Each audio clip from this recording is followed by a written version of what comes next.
Most people who watch the Alice in Borderland live action would describe Suguru Niragi as crazy, weird, destructive, evil, and so on. But is genius an adjective that should be added to that list? Players like Chishiya, Arisu, and Anne are usually what comes to viewers' minds when thinking of intelligence. But what if I told you that there exists a player whose wits go unnoticed? But if this absolute nutcase truly has a bigger brain than most people think, how smart of a player is he? Where would his intelligence ultimately place him in Alice in Borderland's bigger ecosystem of intellect? Stick around to the end of the video and you'll find the answer to all of these questions, and then some.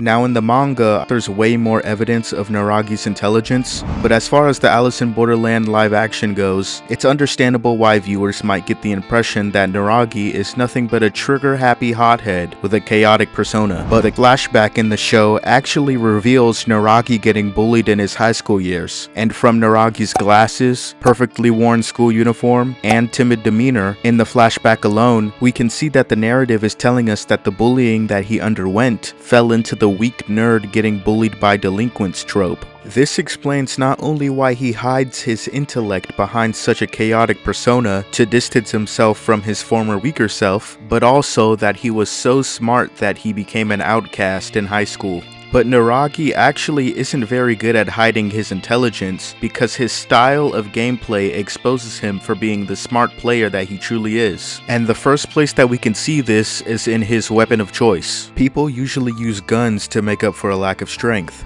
making them more strategic weapons. Niragi can't knock out tigers or slice tables in half, so he needs guns to get the job done. That's why Aguni, an actual spade player, quickly takes down Niragi when his gun fails him. People usually don't try to stand up to Niragi because of his guns, making them the perfect strategic weapon for Niragi's manipulative fear tactics. This manipulating game strategy is exactly what is the cause of all of the calamity that happens at the beach. Although it may have all seemed like mindless violence, it was actually Niragi's intention to guarantee that the militants would gain and maintain overwhelming power over the beach by killing everyone who was against the militant members. And since Aguni would let Niragi run rampant in an attempt to keep order within the militants, the methodical implementation of the chaos during the beach incident, from using fear to set the terms of the game, to positioning his rifle on the roof and raining down fire from above to maximize hysteria, can all be attributed to Niragi. Aguni just allowed it. Sure, Aguni is ultimately the leader of the militants, but it's important to note that Aguni and Niragi have a very unique relationship. Niragi listens to Aguni, but only because he sees Aguni as the type of leader that wants the same levels of chaos and destruction that he does, and Aguni maintains this persona in order to satisfy Niragi's perception of him and maintain order. But as time goes on, Aguni actually admits to Hatter that he's struggling to keep Niragi in check, which is exactly why Niragi was the main aggressor in Witch Hunt with his fear tactics. Of course, it is revealed that Aguni wanted to kill the beach members as well for what they turned Hatter into, but that simply made it easier for him to go along with Niragi's desires for violent domination. Overall, Niragi's manipulating fear and social dynamics during Witch Hunt can actually be compared to lower tier diamond players like Lollipop Girl from Solitary Confinement and the Hype Beast guy from Zombie Hunt. And that's exactly why the promotional posters for the Alice in Borderland live action actually confirmed that Niragi is a diamond player.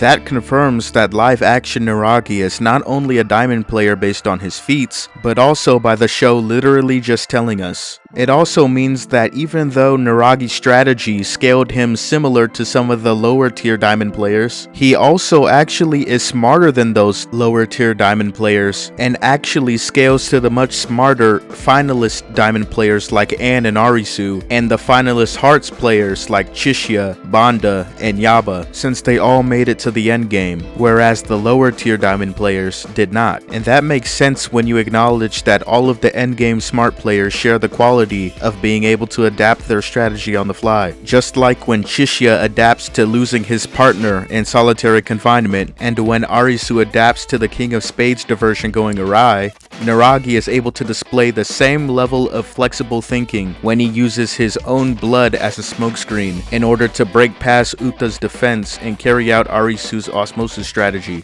Speaking of Arisu's osmosis strategy, the fact that Niragi readily agreed to Arisu's plan during osmosis is yet another feat that further solidifies Niragi's intelligence, being on par with the rest of the endgame smart players. Think about it, Niragi wasn't around to see Arisu solving Witch Hunt, so there's no way he would know how smart Arisu was at clearing games. And on top of that, Niragi's last interaction with Arisu was one of pure hatred, tying him up and threatening to assault his girlfriend. So there's no way that he was fond enough of Arisu to blindly follow his lead. The only logical reason why someone like Niragi would follow the lead of someone like Arisu is if he was thinking of the exact same plan that Arisu was. You can't even argue that he just listened to Arisu out of fear for his life, because Niragi had already accepted that he didn't have much time to live at this point. The fact that he was on the same page as Arisu in osmosis would liken him to Anne, who was able to come to the same conclusions as Arisu in both Light Bulb and Witch Hunt, and would make him similar to Chishiya, who found the same safe zone in Tag at the same time that Arisu did, which is even more evidence of Niragi being in the same high tier bracket. But you could argue that Anne solving Light Bulb before Arisu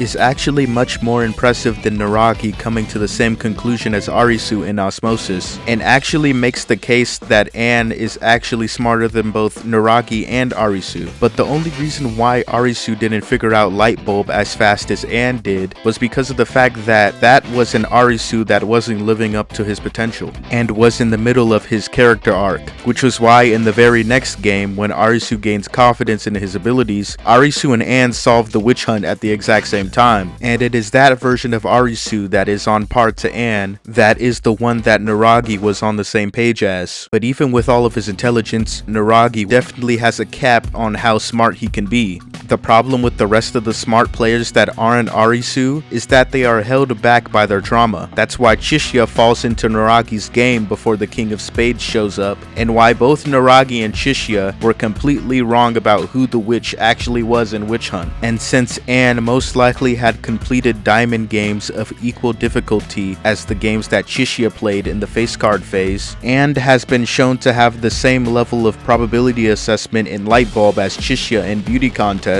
and Yaba and Banda both beat solitary confinement alongside Chishiya, Niragi ultimately falls within the bracket of players containing Chishiya, Anne, Yaba, and Banda that's right below Arisu. And that's because out of all of the smart players, Arisu is the only one to make it to the final game and beat it. Niragi and the rest of the players ultimately wouldn't have been able to outsmart the Borderlands if Arisu wasn't around. Now, scaling Niragi's intelligence in terms of where he ranks in this specific bracket of players is a bit difficult because the live action doesn't provide that much information of how they scale to each other, and basically just gives us enough information to keep the plot moving. The show conveys that they are smart players, but a lot of the other character specific plot points that would clear up where these players rank to each other, like Niragi being a game developer in the manga, or Chishiya's first games, are either non-existent or happen completely off screen. And the stuff that they do show of Niragi and the rest of the smart players don't give us a clear indication of a clear ranking of where Niragi lands specifically. But what we do know is that in his conversation with Arisu in Season 3, it is shown that Niragi actually got over his trauma and was becoming a better person after the time skip. Niragi was only held back from being on Arisu's level because of his trauma, so that would mean that this version of Niragi would no longer be held back by his chaotic nature that made him make irrational decisions, easily putting him on the same footing as Arisu if Niragi had decided to join the Borderlands one more time for the Joker tournament in Season 3. So yeah, Niragi in the live action is way smarter than most people realize. The only reason why it isn't blatantly spelled out by the show is probably a mix of the necessity to maintain a good pacing for the live action, as well as the attempt to try to fit as much of the important parts of the manga within just 16 episodes, which led to certain characters being cut down to their most important attributes. So if you're not paying attention, you're probably gonna miss the fact that Niragi Niragi is a proficient diamond player because of the show's trying to present the best viewing experience possible,